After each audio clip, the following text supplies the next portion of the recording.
परमात्मा को पाने तथा उसका वास्तविक लाभ प्राप्त करने के लिए पवित्र बाइबल में प्रमाण है कि प्रभु ने मनुष्य को अपना ही स्वरूप बनाया। 6 दिन में सृष्टि रचकर 7वें दिन विश्राम किया।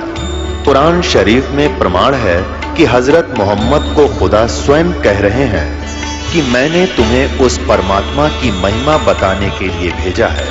वो परमात्मा कबीर है जिसने 6 दिन में सृष्टि रची तथा 7वें दिन तख्त पर जा विराजा।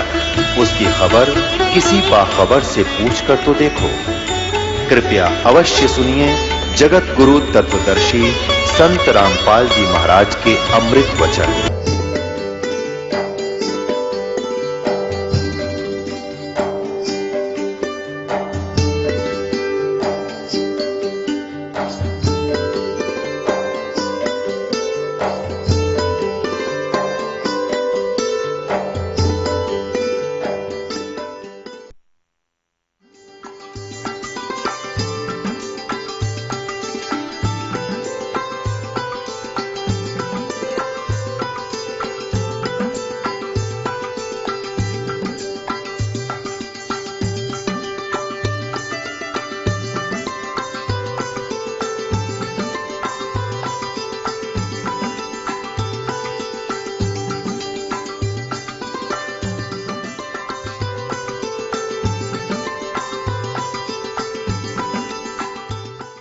जो गीता जी में वे ऑफ वर्शिप नहीं है, वो शास्त्र विधि त्याग कर मनमाना आचरण है, वो हमने नहीं करना चाहिए, वो व्यर्थ है।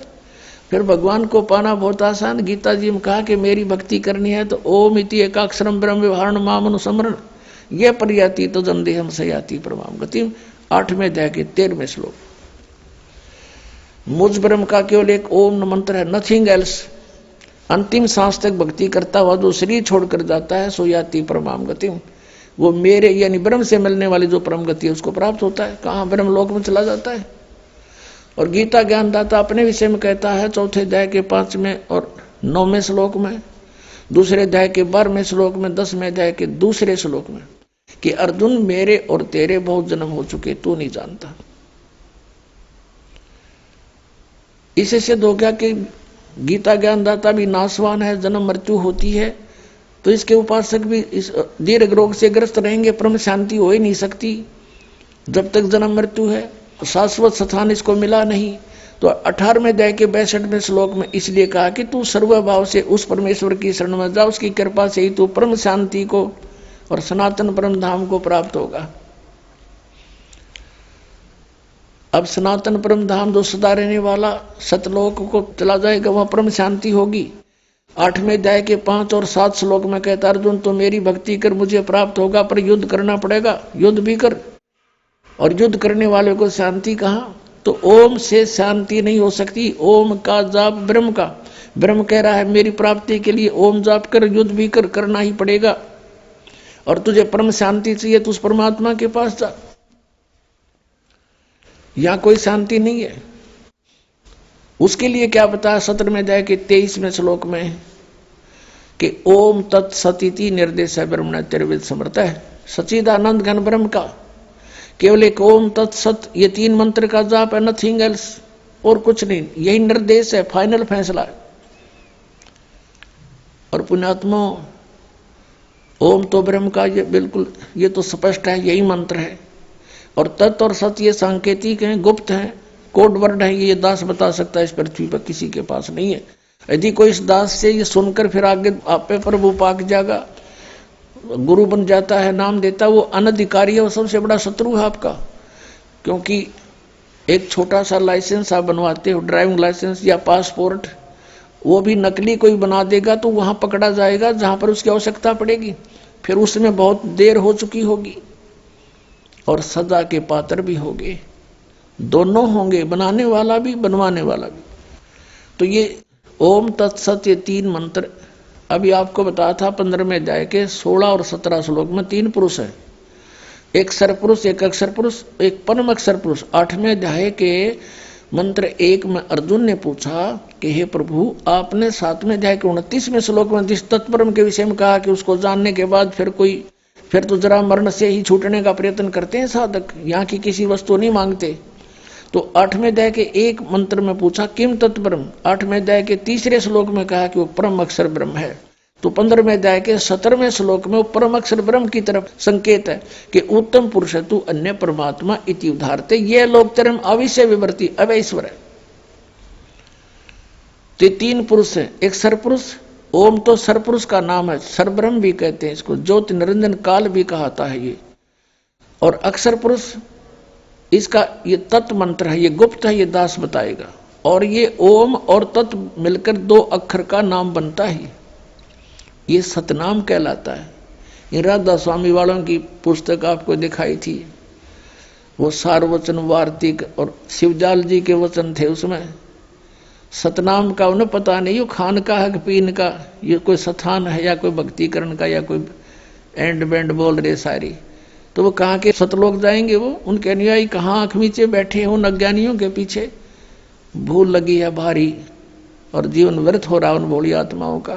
तो गीता जी में जो लिखा उसके अतिरिक्त हम जो साधना करते हैं वो शास्त्र विधि त्याग कर मनमाना आचरण है, उससे कोई लाभ होना ही नहीं। तो उस परमात्मा को जिसको हम पाने का प्रयत्न करते रहे और उसने स्वयं ही आकर ये ज्ञान बताना पड़ा। यहां क्या बताते हैं कि सेवक हो के उतरे इस पृथ्वी के माही, जीव उदाहरण जगत गुरु बार बार बलि जाही। आदरणीय गरीबदास साहब जी कह रहे हैं कि उस परमात्मा के विषय में जो चारों वेद बताते हैं कि वो परमात्मा ऐसी लीला किया करता है और ये अज्ञानी लोग उनको समझ नहीं सके क्योंकि इनकी साधना शास्त्र अनुकूल नहीं थी। और वेदों में लिखा कि वो परमात्मा सतलोक से चलकर आता है और कवियों की तरह आचरण करता है और निराकार की तरह है वो, इनको निराकार निराकार कहने वाले। तो वेदों में जो ज्ञान है वो परमात्मा की महिमा लिखी हुई है और उन वेदों में लिखी वर्णित जो व्याख्यान है उनके ऊपर कबीर देव, कबीर साहब, काशी वाले, बनारस वाले ये ही खरे उतरते हैं। तो यही हमारे भगवान है। तो परमात्मा पाने में जरा सी भी देर नहीं होगी जब हमें ये विश्वास हो जाएगा कि ये परमात्मा है। सब वेद गवाही देते हैं, आंखों देखा संत गवाही देते हैं और ये है way of worship, nothing else. फिर हमारे पास शेष बचेगा क्या? शंका जो है इस जीव की सबसे बड़ी शत्रु है और जब तक शंका समाप्त नहीं होंगी भक्ति हम कर नहीं सकते, क्योंकि करते रहेंगे लेकिन बीच में कोई ना कोई आके आपको डिस्टर्ब कर सकता है कि ऐसा नहीं है, ये तो ऐसा है भगवान। आप जब शंका रहित नहीं हो तो उसकी मान लोगे। ऐसे हम अभी तक इन नकलियों के पीछे लगे रहे।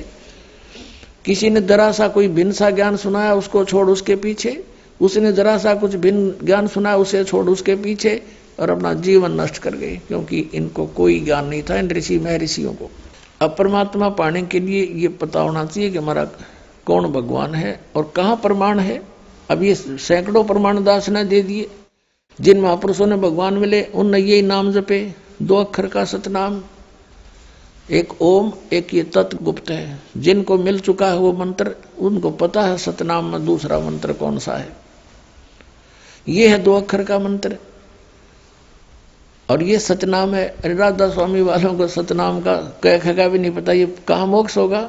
इसी कारण से शिवजाल जी प्रेत बने और अपनी शिष्या बुक्की में बोल रहे हैं वो, पुण्यात्माओं को आँख खोलो, इतना विद्वान पुरुष आज परमात्मा ने ऐसी बुद्धि दे रखी आपको, क्या क्या बना लिए हैं, हवाई जहाज बना लिए, इंटरनेट बना लिए, कंप्यूटर बना लिए।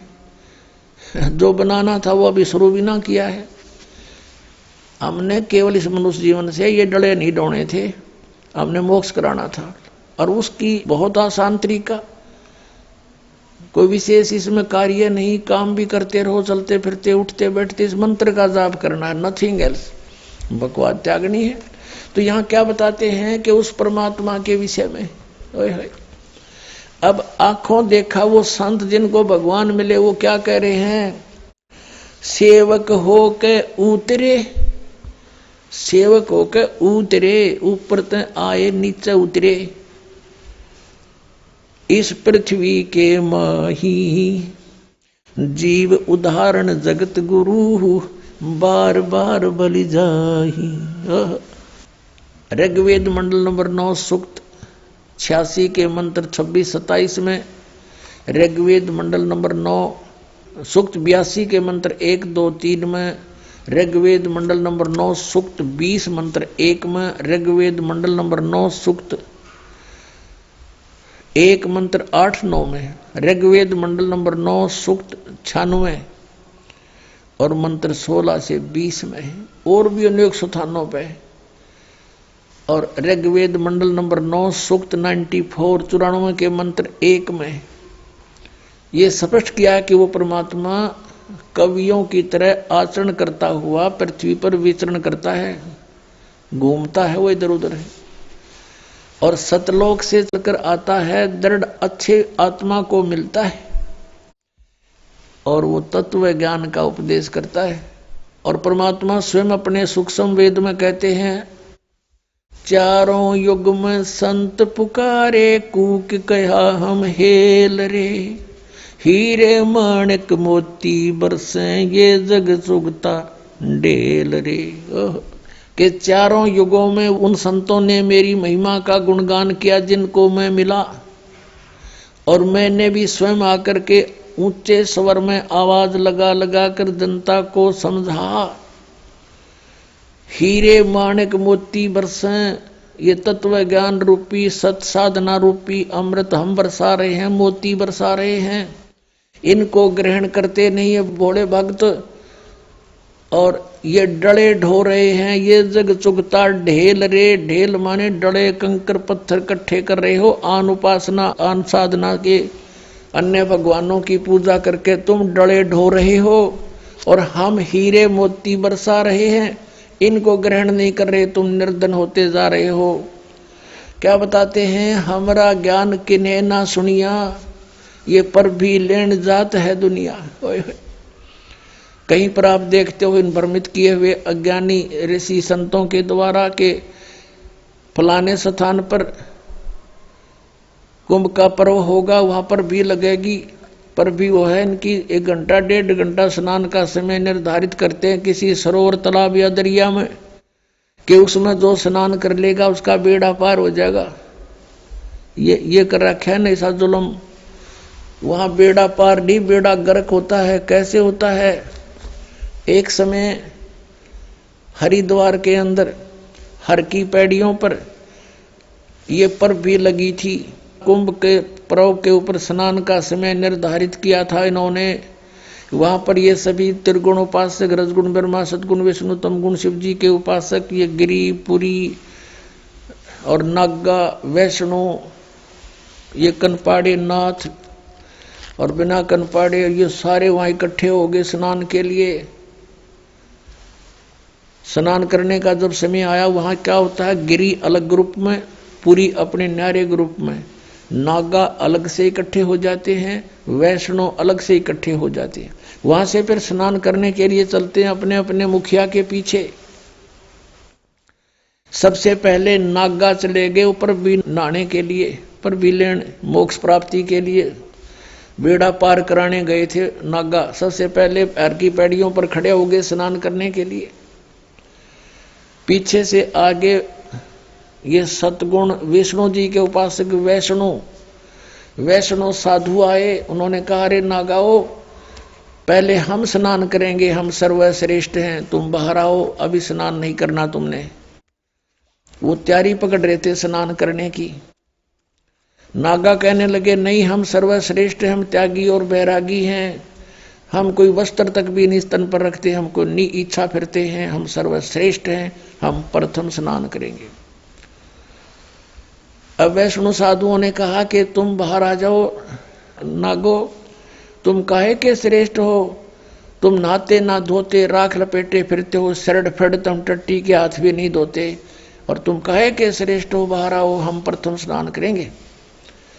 इस बात का दुख माना उन्होंने, नागाओं ने, और दोनों आपस में झगड़ा शुरू हो गया। वैष्णव साधुओं का, सतगुण विष्णु के उपासकों का, और तमगुण शिव जी के उपासक नागाओं का आपस में लठ बाज गया, झगड़ा हो गया। और वहां लगभग 25,000 ये त्रिगुणोपासक कटका मर गए वहां पर भी लेन गए थे, बेड़ा पार करान हो गया, बेड़ा गर्क। तो यहां परमात्मा कहते हैं, तीर तुपक तलवार कटारी जमदड़ जोर बदावे हैं, हर पैड़ी हर हेत न जाण्या वाजा करद चलावे हैं, काटे शीस नहीं दल करुणा ये जग में साध कमावे हैं, और जो जन इनके दर्शन को जावे उनको भी नरक पठावे हैं। काटे शीस नहीं दल करुणा, और ये जग में संत कमावे हैं, हर पैड़ी हर हेत नहीं जाना वाजा तेग चलावे हैं। हर की पैड़ी कहें भगवान का स्थान कहो, भगवान की छाती पर ये कुकर्म कर दिया, 25,000 कटका मर गए, ले ली पर भी टिंडे वहां पर। ये है इनके तीर्थ स्थान नाने के। और किसी को मना करता है तो इन्होंने हमारी तो भावनाओं को ठेस पहुंचा दिया। अरे ये कोई भावना हुई?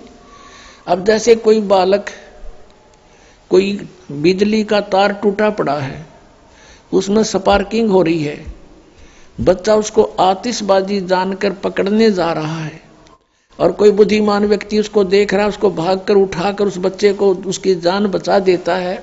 बच्चा रोता है क्योंकि उसकी भावनाओं को ठेस पहुंचा है। वो तो उसको पकड़ना चाहता था और उसको पता था उस बद्दर पुरुष को कि ये मर जाएगा, तो उसकी भावनाओं को वहां ठेस पहुंचाना अनिवार्य था। तो इस दास का उद्देश्य यही है, इसको अगर तुम ठेस मानते हो तो ठेस सही, पर तुम्हारी जान बचेगी ना, सारी वीरान मट्टी होगी आपकी, क्योंकि शास्त्र विरुद्ध साधना करके। तो यहां क्या बताते हैं, चारों युग में संत पुकारे, कूक कहा हम हेल रे, हीरे माणिक मोती वर्ष ये जग चुगता डेल रे। अब चारों वेदों में ये प्रमाण है कि वो परमात्मा ऊपर सतलोक में रहता, तीसरे मुक्ति धाम में, और वहां से चलकर आता है गति करके, बिजली जैसी गति से। और जैसे विद्युत अपने आकर्षण वाली वस्तु पर गिरती है, ऐसे ही वो परमात्मा अपने प्यारी उस श्रेष्ठ दृढ़ भक्त आत्मा को ही आकर मिलता है, वहीं आकर वो उपस्थित होता है और फिर उसको ज्ञान सुनाता है, उपदेश देता है, तत्व ज्ञान से परिपूर्ण करता है। फिर वो प्यारी आत्मा आगे उनको परमात्मा से प्राप्त ज्ञान को जनसाधारण तक पहुंचाने की पूरी चेष्टा करता है। उनमें से कौन कौन है वो दृढ़ भक्त और अच्छी आत्माएं जिनको परमात्मा मिले इस कलयुग में? आदरणीय मुरुगदास साहिब जी, आदरणीय धर्मदास साहिब जी, आदरणीय मुरुगदास साहिब जी, ये अरोड़ा जाति से थे, खत्री जाति से, किसान थे। और आदरणीय दादू साहिब जी, आदरणीय नानक साहिब जी, जो सिख धर्म के प्रवर्तक हैं, लेकिन ये भी कालूराम मेहता खत्री यानी अरोड़ा जाति से ही थे और सिख धर्म के प्रवर्तक यही माने जाते हैं। आदरणीय दादू साहिब जी, आदरणीय गरीबदास साहिब जी, गांव छुडानी, जिला झज्जर, हरियाणा वाले, जिसके उपलक्ष्य में ये शुभ समागम हो रहा है। जिस दिन परमात्मा कबीर साहब सतलोक से चल कर आए थे, वो सतपुरुष, और अपने उस दृढ़ भक्त अच्छी आत्मा गरीबदास जी को मिले थे, सचखंड दिखा था और वापस छोड़े थे। ये वही समागम हो रहा है।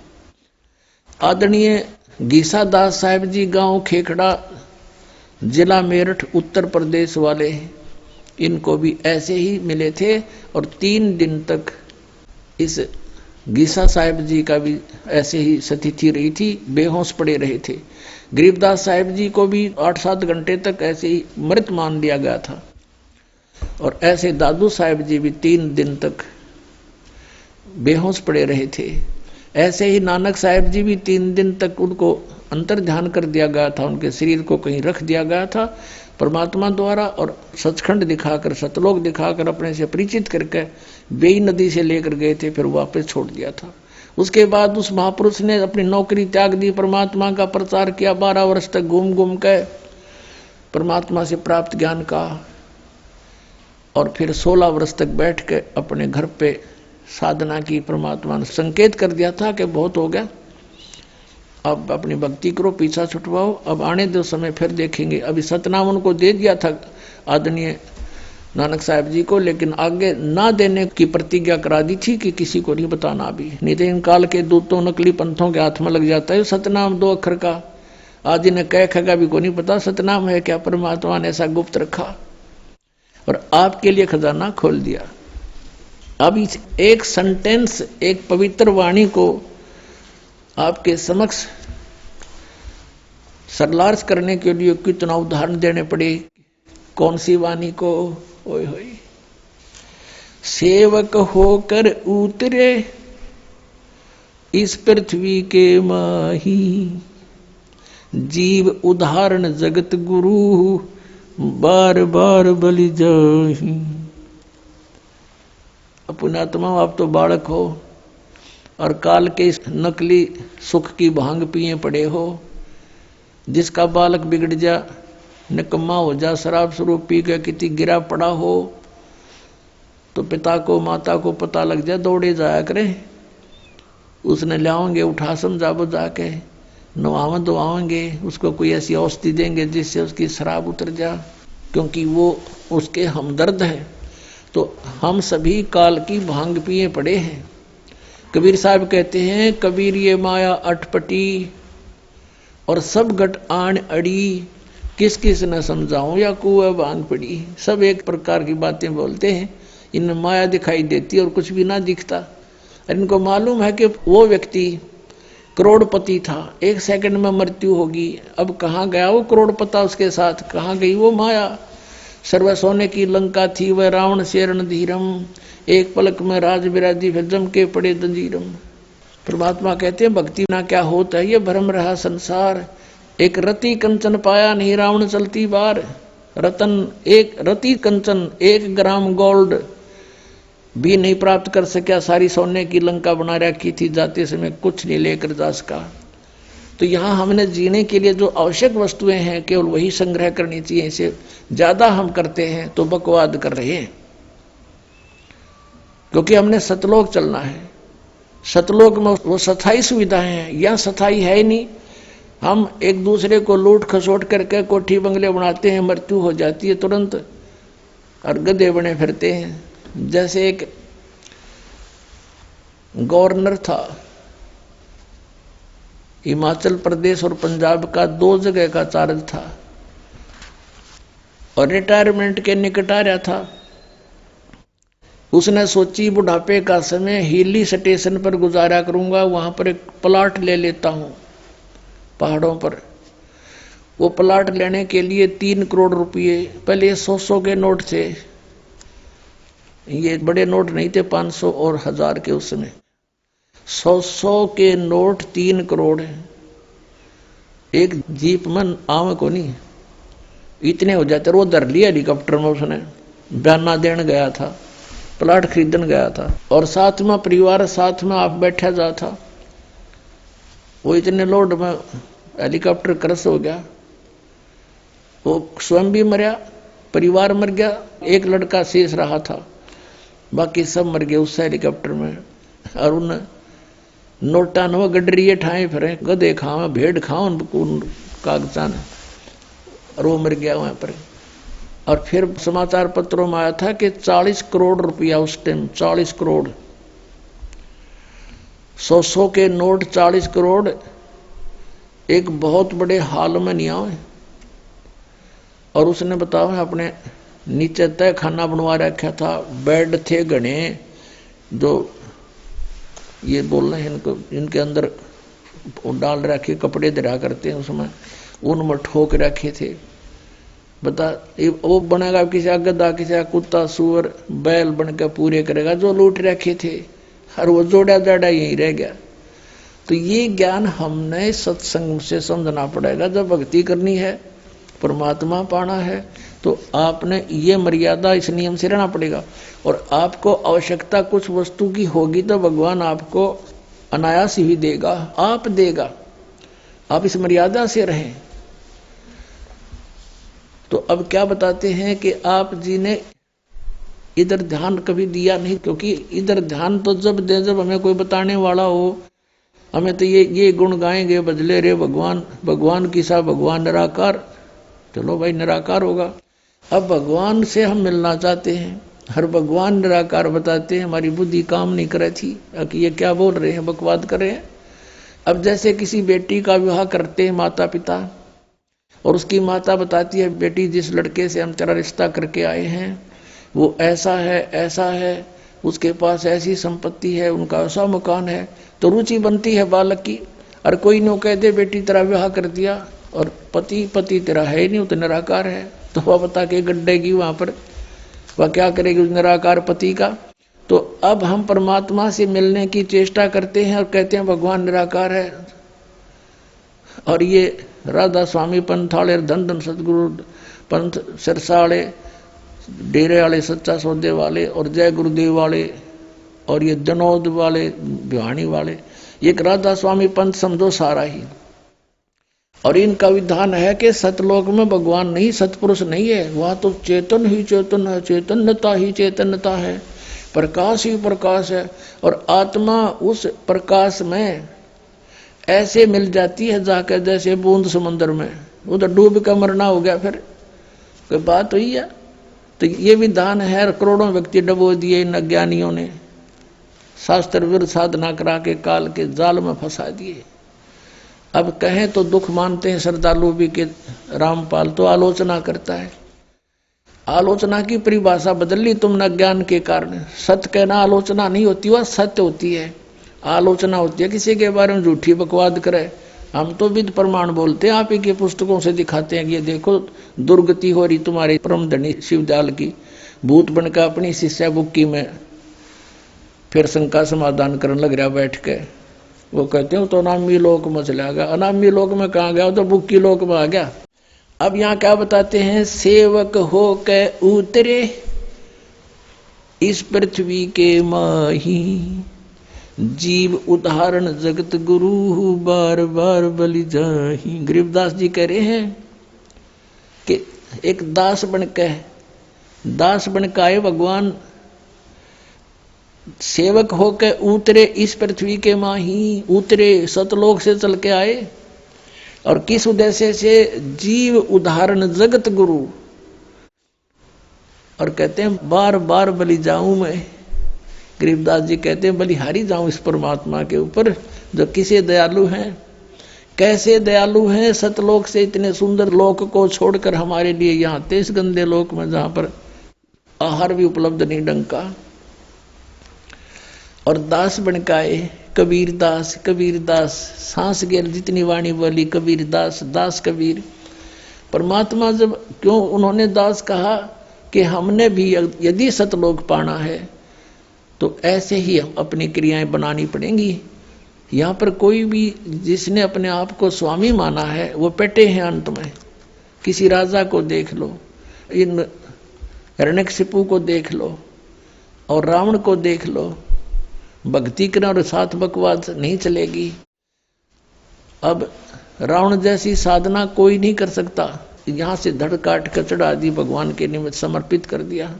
लेकिन कुठोड़ कुपात्र के स्थान कुपात्र को दे दिया, वो शीश सुपात्र को देता तो लाभ होता। शिव की उपासना तमोगुण की करके राक्षस कहलाया। गीता जी अध्याय नंबर 7 के श्लोक 12 से 15 में स्पष्ट किया है, तीनों गुणों की उपासक रजगुण ब्रह्मा, सदगुण विष्णु, तमगुण शिव जी की जो साधना करते हैं वो राक्षस स्वभाव को धारण किए हुए मनुष्यों में नीच दूषित कर्म करने वाले मूर्ख, वो मेरी भक्ति भी नहीं करते, गीता ज्ञानदाता कहता है। तो इस प्रकार ये भक्ति भी करते थे, दास नहीं बने, तो अंत में क्या हुआ इनके साथ। तो यहाँ क्या बताते हैं, सेवक होकर उतरे और इस पृथ्वी के माँ, जीव उदाहरण जगत गुरु बार बार बलि जाम। अपने प्यारी आत्माओं का उद्धार करने के लिए वो जगत गुरु यानी सबका गुरु, सबको तत्व ज्ञान देने वाला केवल एकमात्र कबीर जी हैं और वही परमात्मा है।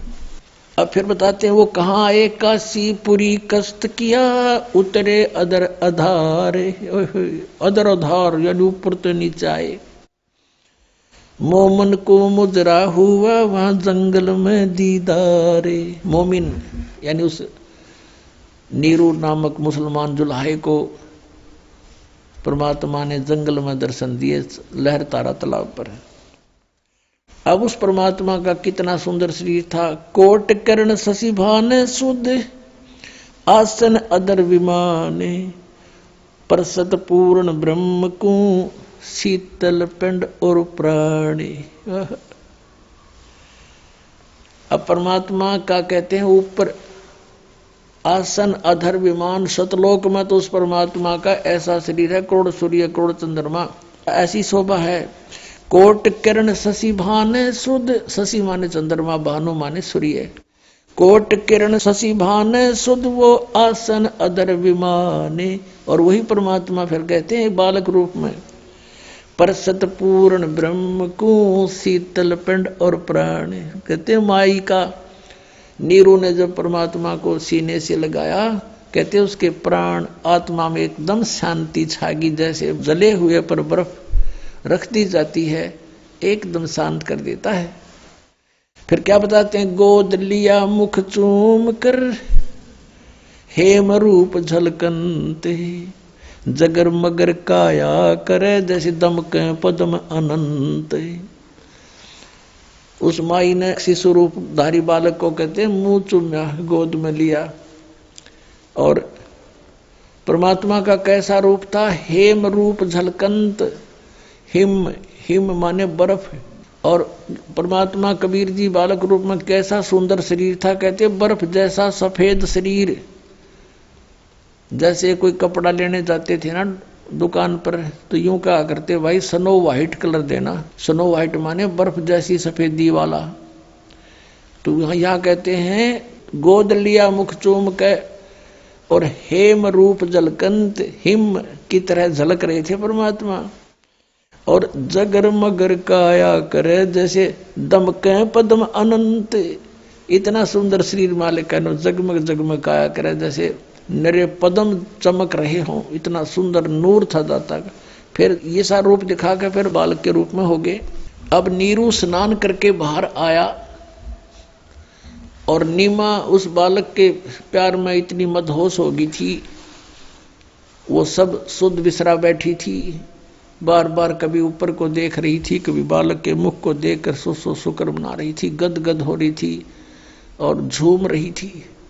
अब उसने देखा कि नीरू ने अपना आइडिया लगाया कि पहले हम हिंदू थे, हमें बाई फोर्स मुसलमान बना दिया। अब हिंदुओं से हमारा लिंक नहीं, मुसलमानों में ऐसी अभी कोई हमारी पकड़ नहीं। अब हम इस बच्चे को घर ले जाएंगे, लोग कहेंगे कहाँ से लाए, हम कहेंगे कमल के फूल पे। लोग कहेंगे कमल के फूल पर बालक विराजमान हो ही नहीं सकता, ये झूठ बोल रहे हैं। और कहेंगे पूछेंगे इनका माता पिता कौन है, उसको वापस देकर आओ, हमें पीटेंगे छेतेंगे, हमें घर से बाहर निकाल देंगे, बच्चा भी छीन लेंगे, अनाथालय में दे देंगे। पुणात्माओं परमात्मा के मार्ग में यदि आपने कदम रखना है तो इसमें अविश्वास नहीं होना चाहिए।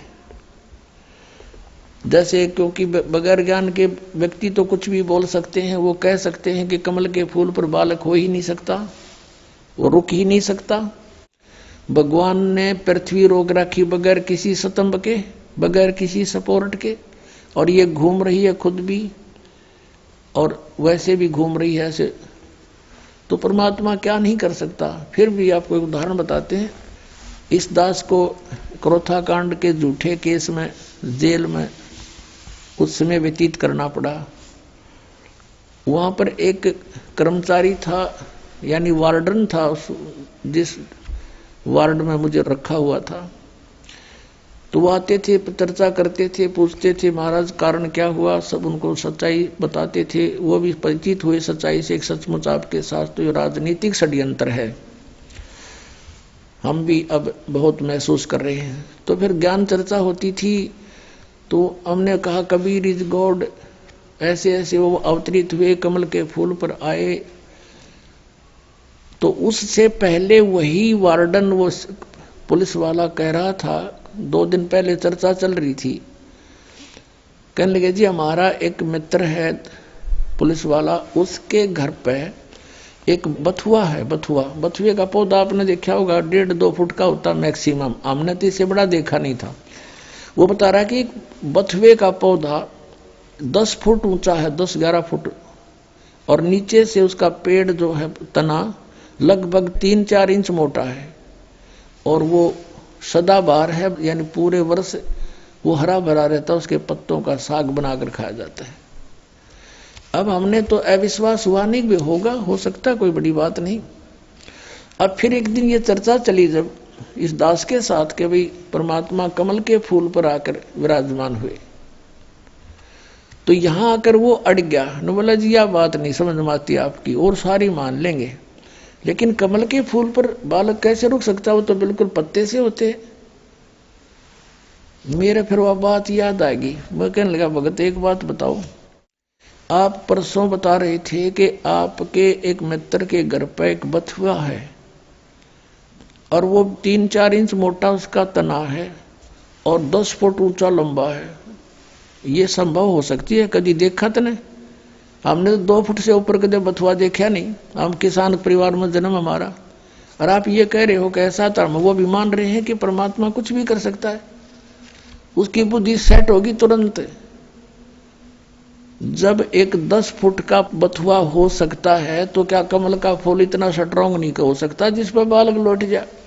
तुरंत मान गया, ने बोला जी हो सकता है, 100 हो सकता है। न्यो पे चल रहे थे हम, आप पे कह रहा है ऐसा बथुआ देखा, जब मैं न्यो को नहीं मान सकता, मैं वो तो बथुआ इससे ऊपर होता ही नहीं, तो वो मान गया। तो पुण्यात्मा ऐसे हमने सध्यात्म मार्ग को समझना है, इसमें इम्पॉसिबल नहीं होता कुछ भी। एक उदाहरण बताते हैं, कबीर परमात्मा का एक साधक था। हम कैसे साधक हैं, हम भगवान के ज्ञान को अवश्य सुनते हैं लेकिन मनमुखी तुरंत हो जाते हैं। अब वो साधक घर छोड़कर जंगल में पहाड़ पर जाकर बैठ गया और वहां दिन रात भक्ति कर रहा था, साधना करता था। एक दिन वो क्या करता था, वहां से नीचे उतर कर आता था, एक सरोवर था नीचे, थोड़ा पहाड़ से नीचे की तरफ, पहाड़ी पर ही था, बना हुआ था, लेकिन वो और ऊंची पहाड़ी पर रहता था। वहां आकर स्नान करता था और जल भर ले जाता था अपना करमंडल में। एक दिन वो बीमार हो गया, इतना असहाय हो गया कि वो स्नान करने मुंह धो नहीं सकता था, और मुंह धोए बिना वो भगवान नहीं बच सकता था।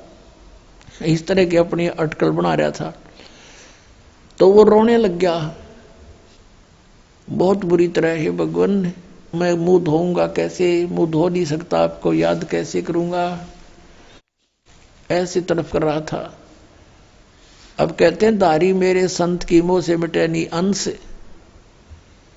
अब उसके लिए परमात्मा ने क्या किया, इतनी जबरदस्त वर्षा कर दी कि पूरी पृथ्वी पर जल ही जल हो गया, कम से कम 200-400 फुट ऊंचा। और फिर वो जल उस पहाड़ी के निकट पहुंचा जहां वो संत बैठा था। इतना निकट कर दिया वो जल कि उसने ऐसे देखा, अरे जल यहां आ गया, अरे वर्षा इतनी अच्छी होगी। और उसने फिर मुंह धोया, मुंह धो के पानी पिया। फिर उसने देखा कि ये तो सब कुछ नाश हो गया, प्रलय होगी। फिर उसको आकाशवाणी हुई कि तेरे लिए ये करना पड़ा मुझे। तब रोने लग गया, हे भगवान मुझ पापी के लिए इतना अनर्थ हो गया, सारी जनता मर गई मालिक। कहते उसी एक्शन एज इट इज कर दिया, जो कहता हूं एज इट इज, जैसे जो जहां काम कर रहा था एज इट इज कलम पकड़ी तो कलम में पकड़ा बैठा वहां पर। तो यहां के बारे में कहते हैं, मौला थल से जल करे और जल से थल कर देत, साहेब तेरी साहेबी अब श्याम कहूं अक्सवेत। परमात्मा 1 सेकंड के कुछ क्षण में भी पूरी पृथ्वी पर जल ही जल विनाश कर सकता है। और दूसरे अक्षर में जो का तू आपको जैसे यहां बैठे हो ऐसा ही बैठा दे, आपको याद भी ना हो मेरे गल बनी थी क्या। इतना सामर्थ्य परमात्मा में है। और हम इन अनाड़ियों के कारण, अज्ञानता के कारण शास्त्र साधना करने के कारण परमेश्वरीय लाभ से वंचित रहने से हम ये सोच बैठे हैं ऐसा नहीं हो सकता, ऐसा नहीं हो सकता। और ये अगर मगर जो है ये हमारे भक्ति मार्ग को समझने में बहुत बड़ी बाधा है। परमात्मा के मार्ग में कभी भी अविश्वास नहीं होना चाहिए। एक कथा सुनाता हूं। इस दास को जब तक ये ज्ञान नहीं प्राप्त हुआ था तब ऐसे ही कोई जैसा भी कोई ज्ञान देता उसको उसका सच्चाई लगता था हमें। हमारे घर पे हमारे किराए के ऊपर एक आर्य समाज का एक व्यक्ति रहता था। वो टीचर था, वो शास्त्री बताता था अपने आप को और बहुत अच्छी नेक आत्मा था, बोलन बतलाने का स्वभाव ठीक था उसका। तो फिर मुझे उपदेश प्राप्त हो गया। पहले जब हम चर्चा करते थे उससे तो वो कुछ भी कह देता था, उसकी बात को मानते थे। वो महर्षि दयानंद का पुजारी था। जब दास को ये ज्ञान हुआ सन 1988 में नाम प्राप्त हुआ, तो 1989 में एक वर्ष बाद दास ने क्या सोचा कि ये भक्ति बोध जो आपको देते हैं मंत्र, ये नित्यनेमकरण की पुस्तक, ये छपवाई। इस दास ने कुछ पुस्तक छपवाई 2000 या जैसा भी, और वो छपवाई इसलिए थी कि गुरुदेव को दे देंगे और वो अब भक्तों को आगे फ्री बांटते हैं। अब वो जब वो ऊपर एक हमने पूजा सतल बनाया था 15 बाई 5.5 का, गैलरी के ऊपर अलग से सेपरेट बना था। उसमें खिड़कियां लगाई थी, एक शीशा टूटा हुआ था। उन खिड़कियों के बाहर की साइड में लोहे की जाली लगानी थी। ये मच्छरों से बचाने की होती है ना जालियां, लोहे की जाली। तो ये दास से उसका साइज नाप के ले गया। वो थी, चौड़ाई तो थी 2 फुट 8 इंच, ऊंचाई थी 4 फुट। अब 2 फुट 8 इंच मैंने ऐसे 2 और फिर डैश ला के 8 इंच के ऊपर 2 डैश ला के अपनी इस इंजीनियरिंग भाषा में लिख रखी थी। वो तो आम आदमी भी ऐसे लिखता है। तो वो जाकर के मैंने एक लोहे वाले दुकानदार से दे दी कि भाई ये जाली तैयार कर दे इस साइज की। मैं कुछ और सामान ले आता हूँ। स्कूटर ले रखा था मैं, छोटा 2 व्हीलर मोटरसाइकिल टाइप। मैं सामान आगे से कुछ और लेकर आया तो उन्होंने उसके नौकर ने वो जाली काट के पैक करके रखी। उसकी पेमेंट करके दास चल पड़ा। घर पे आया, बड़ा लड़का छोटी उम्र का था, 13-14 वर्ष का होगा, और एक और किराएदार रहता था वहीं पर, बिहार साइड का था वो। उनसे कहा कि भी तुम दोनों जने ऐसे करो, ये जाली लगा दो। उसमें सिर्फ लगा के कील ठोकनी थी और कुछ नहीं करना था। तो वो दोनों लगाने लगे, वो जाली लगाने लगे। तो वो चौड़ाई में छोटी थी 8 इंच, उसके काटने में फर्क रह गया। धोखे से 2 फुट 8 इंच की बजाय 2 फुट काट दी और ऊंचाई से ही काट दी। उन्होंने मुझे बताया, लड़के ने फिर उसने दोनों ने कहा जी ये जाली तो छोटी है। मैं भी छोटी कैसे हो सकती है, मैं नाप के देख रहा हूँ नाप। मेरे सामने उन लगा के दिखाई 8 इंच छोटी। फिर मैंने ऐसे करके देखा, मैं कदे दूसरी तरफ तला दी, वो यूं तो फिर और ज्यादा अंतर था। दूसरी फिर देखा, दूसरी भी ऐसी। अब वहां जहां मकान बना रखा था शहर, वहां से काफी दूर था, 3-4 किलोमीटर की दूरी पर। मैंने सोचा फिर देखेंगे, अब समय नहीं है। सुबह उठकर जल्दी अपनी ड्यूटी पर चला गया। उनने पीछे से उठा कर वह स्टोर में फेंक दी, उनकी मां ने जाली। अब फिर ऐसे ही फिर कुछ दिनों के बाद क्या किया, पुस्तक छपवाई भक्ति बोध, और वो ऊपर रख दी उस पूजा स्थल में, तख्त के ऊपर। कुछ दिन के बाद क्या देखा कि शीशा फूटा हुआ था खिड़की एक साइड का, उसमें से चूहे घुस के उनको काटना शुरू कर रखा। तो फिर मेरे दिमाग में आई कि वो जाली जो 2 थी, उन दोनों को एक पर लगा देते हैं फिलहाल, फिर देखेंगे। कुछ समय नहीं था, कुछ ऐसा लीला मालिक की थी, यो खेल खेलना था इस दास के साथ। तो मैंने उन बच्चों से कहा कि भाई ऐसे करो, वो जाली जो छोटी थी कहाँ जी, वो ऊपर रखी है स्टोर से निकाल के, इन दोनों को ऊपर ओवरलैप करके एक खिड़की को कवर कर दो, इसमें से चूहे घुसते हैं। और पुस्तक काट दी भगवान की। उन्होंने कहा ठीक है जी। मैं चला गया अपनी ड्यूटी पर। तो शाम को मुझे चिंता थी कि नहीं लगा रखी होगी तो बच्चों से लगवाऊंगा। तो क्या देखा कि एक जाली लगा रखी है, एक जाली नीचे पड़ी है। अब मैंने देखा कि वो एक ही जाली पूरी पूरी लगी हुई है और कुछ एक्स्ट्रा लटक रही है। मैंने उनकी मां से पूछा कि ये जाली वही है या कोई और चेंज करवा लाए बच्चे। उसने कहा जी मैं सुबह से इसको कह रही थी भाई तू लगा दे, इस जाली को लगा लो, तेरा पापा फिर नाराज होगा। और ये मान नहीं रहा था, खेलने चला गया। अब आया था 20 मिनट पहले और मैंने उतार के अभी दी थी इनको। वही किराएदार जो अनिल नाम था उसका, बिहार का रहने वाला था, उन दोनों ने सीढ़ी लगा करके वो एक साइड में लगा दी थी और वो एक लादी एक पड़ी। मैंने कहा ये जाली तो छोटी थी। अब उनका ध्यान नहीं इतना और मेरा कलेजा पकड़ दिया। मैंने कहा बच्चा कहाँ है? वो बुलाया, दोनों इकट्ठे करे कि भी साची बताओ। मैंने लड़के से कहा मेरे सिर पर हाथ रख के और कबीर साहब की कसम खा बेटा कि तू और नहीं लाए जाली। अगर नहीं पापा अभी मेरी मान उतार के नीचे डाली है। अरे ने पूछ लो, अभी लगाई हमने।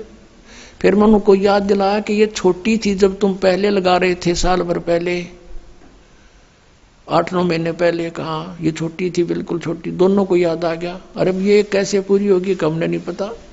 एक ये पड़ी, उनको जंग लगा हुआ थोड़ा थोड़ा। एक रेनी सीजन ऊपर का उतर गया था उसका, वर्षा का मौसम भी ऊपर का उतर चुका था।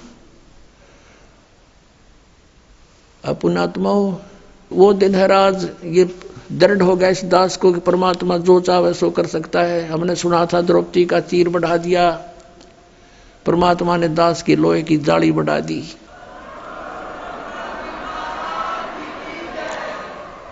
ये कबीर परमेश्वर है जिसने लोहे की जाली को भी बढ़ा दिया इस दास को दृढ़ करने के लिए। अब दूसरी फिर उठाकर देखी, दूसरे पर लगाई हुआ, उस पर पूरी आ गई। पूरी के बाद भी 6 इंच एक्स्ट्रा नो लटक रही है। अभी तक थी वो, अब तो पता नहीं उतार दी होगी। ये सन 1989-90 की बात है। अब पुण्यात्माओं उस दिन के बाद इस दास का जीवन बदल गया कि परमात्मा जो चाहे सो कर सकता है। अब उसके बाद उस आर्य समाज के उस दयानंद के चेले तो बात हुई, शास्त्री था वो। मैंने ये सोचा कि देख कितना अच्छी आत्मा का आदमी हर कित फंस रहा है। उससे जब चर्चा होती थी पहले कि द्रौपदी का चीर बढ़ा दिया, हम तो भगवान कृष्ण ने मानना थे, श्री कृष्ण ने बढ़ा दिया, तो वो कहा करता कि ये सब बकवाद हैं, ये कभी हो सकता है? अब बढ़ा के दिखाओ कोई मुझे। वो तो वैसे श्री कृष्ण तगड़े थे, सूरवीर थे, जाकर धमका दिया होगा, खबरदार छोड़ दो इस लड़की ने, चीर बढ़ा करें कदे। तो हम ये भी मान लेते मतलब ऐसा हो गया होगा पहले। और जिस दिन से ये मालिक ने यह दया बख्शी, हम कैसे माने उस मूर्ख की इस बात को? तो फिर मैंने ये सोचा कि इसको समझाऊं अच्छी आत्मा का, शायद ये बात मान ले। क्योंकि पहले वो हर तरह एक बिल्कुल अच्छा आदमी लग गया था, बोलन में, बतलान में, विनम्र भाव में, और अच्छी सुलझी हुई बात किया करता था। मैंने सोचा कि इसका कल्याण हो जाए, बता दूं। मैंने उसको प्रार्थना की, अपने वहां बुलाया, अलग बैठक थी, और उसे चर्चा की, क्या आप मानते हो कि द्रौपदी का चीर बढ़ा दिया था भगवान ने? बोला नहीं, ये कैसी बातें करते हो आप, ये हो ही नहीं सकता। मैंने कहा जी देखो, वो तो चलो पुरानी बात होली, हुआ या ना हुआ, लेकिन मेरे सामने हो गया, ये मेरी लोहे की जाली बढ़ गई और 8 और 6 14 इंच बढ़ गई है लोहे की जाली। ने बोला मैं नहीं मानता। मैंने उनकी बच्चों की माँ बुला ली, वो दोनों बच्चे बुला लिए कि बताओ भाई कैसे हुआ। उन्होंने सारी बता दी, सच्चाई ऐसे हुआ। ने बोला मैं नहीं मानता, अब करके दिखाओ। अब बता भाई कौन समझाओ सनाडी ने।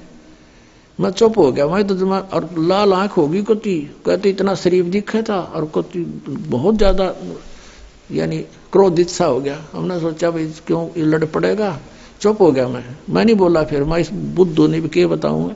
हम 4-5 जने गवाही दे रहे हैं, एक उस अज्ञानी महर्षि की बात पड़ा बैठा है। उसने ये देखा कि भाई ये कुछ महसूस कर गया, बोला नहीं। मैं बोला नहीं, फिर क्या बोलूं, पसूत है। मैं चुप हो गया। उसने सोचा भाई जैसा भी उसके मन में आया, फिर वो बोला देखो आप इंजीनियर हो, एजुकेटेड हो, कोई मूर्खों को तो बहका भी दे, ऐसी बातें कर दे, आप कैसी बातें कर रहे हो। देखो मैं बताता हूं महर्षि कैसे होते हैं। एक बार महर्षि दानंद योग अभ्यास कर रहा था एक बंद कमरे में, आसन पद्म लगा के, और वो जमीन से ऐसे उठता था और छत के सिर लगा के वापस आ जाता था। ऐसे कर रहा था। रसोईया गया भोजन के लिए प्रार्थना करने, उसने झांकी से देखा, खिड़की से देखा, महर्षि दानंद ऐसे जा रहा था, ऊपर छत के सिर लगा के वापस आ रहा था। उसने औरों को बुलाकर दिखाया, देखा ऐसे होते महर्षि। मैं बोला झूठ, कति झूठ, तू करके दिखा।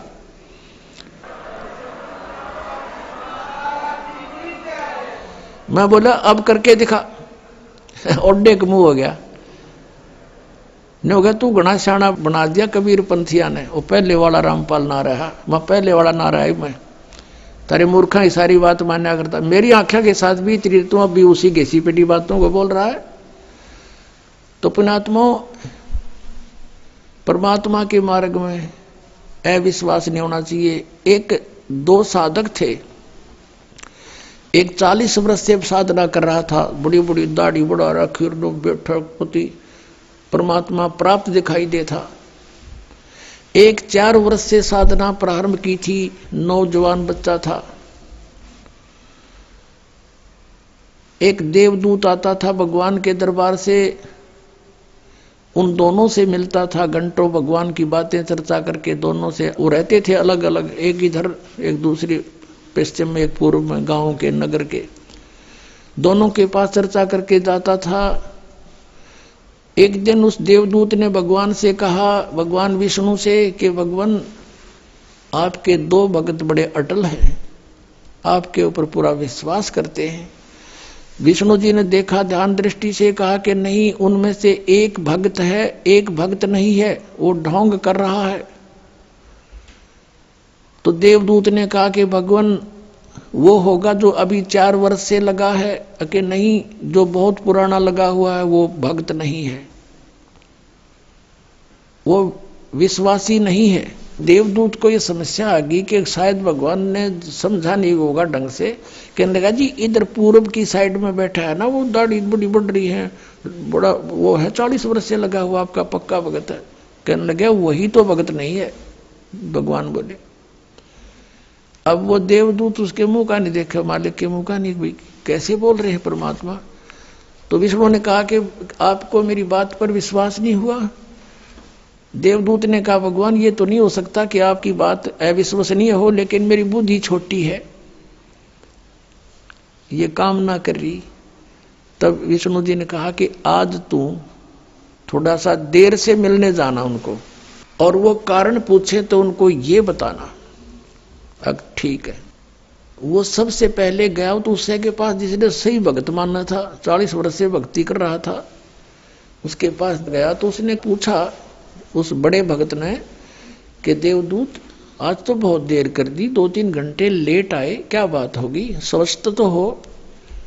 तो देवदूत ने कहा कि भगत क्या बताऊं, आज तो भगवान ने ऐसी अनहोनी कर दी। परमात्मा ने दिन के 1 बजे और एक अनहोनी लीला करनी थी, उसको देखने के लिए रुका रहा मैं।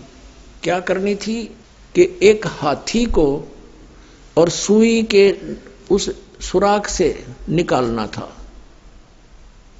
सुई के सुराख से निकालना था, धागा डालने का सुराख होता सुई में, उसमें से हाथी निकालना था। और मैं उसको देखने के लिए रुक गया। उस 40 वर्ष वाले साधक ने पूछा फिर क्या हुआ, कि भगवान ने सचमुच हाथी को सुई के धागा डालने वाले सुराख में के निकाल दिया। वो क्या कहता है कि देवदूत ऐसी झूठ बोल किसी का जच जा, ऐसी बकवाद नहीं करा करते, ये कभी हो सकता है? अब देवदूत उसके मुंह का नहीं देखे, डांगर बोला की है, दिखा ऐसा भगत इस पर विश्वास नहीं भगवान का। वो तो उठ कर चल पड़ा, भाई भगवान ठीक कह रहे थे, ये तो निरा पशु है, खाम खांडले ढो रहा है। जब इसने न विश्वास नहीं, भगवान क्या नहीं कर सकता, फिर क्या फायदा इस भक्त का। अब उठ के गया वो 4 वर्ष वाले के पास, उसने तो वहां तो सोचा था कि वो तोड़ के मैं एंड बैंड बोलेगा, जब मैंने यूज कर दिया था। अब उसने भी यही प्रश्न किया कि देवदूत आपकी इंतजार कर रहा था, पलक बिछाए बैठा था, आएंगे आप, आते हो, चर्चा हो जाती है परमात्मा की, दिल लगता है। आज आप बहुत देर कर दी, मैंने सोचा था आज नहीं आएंगे, आज का दिन तो हमारा व्यर्थ हुआ। क्या कारण है देवदूत इतना देरी करने का? उसने फिर यही बताया कि दिन के 1 बजे परमात्मा ने एक लीला करनी थी, और भाई कमाल कर दिया। भगवान ने तो हद कर दी कि सुई की सुराख के अंदर से हाथी निकाल दिया, बेअचरज कर दिया। अब वो कहता है कि ये क्या अचरज है, देवदूत भगवान निकाल दे पूरी पृथ्वी ने सुई की नोक में गए, भगवान क्या नहीं कर सकता। तब उसने देवदूत ने उस 4 वर्ष के साधक को सीने से लगा लिया और कहा, धन है तेरे माता पिता जिससे जन्म हुआ, तू है भाई सच्चा भगत, भगवान ठीक कह रहे थे, तू 1 नंबर का भगत है। जिसमें विश्वास नहीं भगवान का, और परमात्मा भी कहते हैं क्या हुआ भक्ति करने जब मन में नहीं विश्वास, क्या फायदा उस भक्ति का। परमात्मा जो चाहे सो कर ही, सतगुरु जो चाहे सो कर ही, 14 कोट दूत जम डर ही, ऊत भूत जम त्रास निवार है, और चित्रगुप्त के कागज पाड़े। बोलो सतगुरुदेव।